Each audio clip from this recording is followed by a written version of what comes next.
छलावा। अंधेरी, सन्नाटे से भरी उस सुनसान रात में, जब राहुल ऑफिस से लौट रहा था, उसकी बाइक वीरान हाईवे पर अचानक बंद हो गई। दूर तक सिर्फ सूखे पेड़, झाड़ियों की सरसराहट और ठंडी हवा की रहस्यमयी आवाजें थीं। तभी धुंध के बीच से एक लड़की निकली, सफेद सलवार सूट में, लंबे खुले बाल, चेहरे पर अजीब उदासी और थकी हुई झुकी झुकी नजरें। वो उसके पास आई और डरी हुई आवाज में बोली, मुझे डर लग रहा है। क्या तुम मुझे पुराने कुएं तक छोड़ दोगे?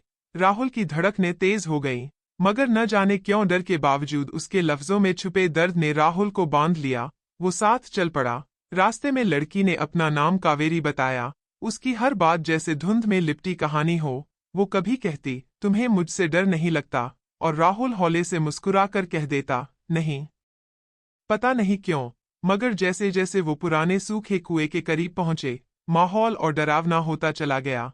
पेड़ की शाखाएं अजीब सी फुसफुसाहट करने लगी, हवा सर्द और भारी होने लगी, और तभी अचानक कावेरी रुक गई। उसकी आंखों में लाल रोशनी तैरने लगी, चेहरा पीला और सख्त हो गया, बाल हवा में उड़ने लगे और वो डरावनी गहराई से बोली, जानते हो मैं कौन हूँ? राहुल के पैरों तले जमीन खिसक गई, कांपते लफ्जों में बस कह पाया, का कौन? और उसकी गूंजती हुई आवाज आई, मैं इस रास्ते की चुड़ैल हूँ। बरसों से किसी का इंतजार कर रही थी। कोई जो मुझसे डरे नहीं, कोई जो मुझे सिर्फ छलावा न समझे।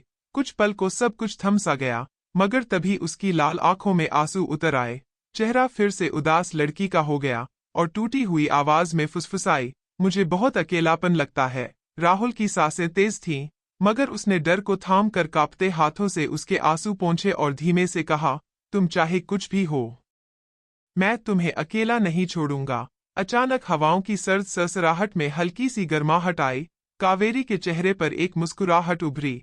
वो धुंध में विलीन होने लगी और जाते जाते धीमे से बोली, अब मैं चैन से सो पाऊंगी। शुक्रिया। अगले ही पल राहुल की बंद पड़ी बाइक अपने आप गुर्राकर स्टार्ट हो गई, मगर उस रात के बाद राहुल अक्सर उसी वीरान रास्ते पर लौट जाता है, शायद फिर से उस रहस्यमयी, उदास और खूबसूरत छलावा की एक झलक पाने के लिए।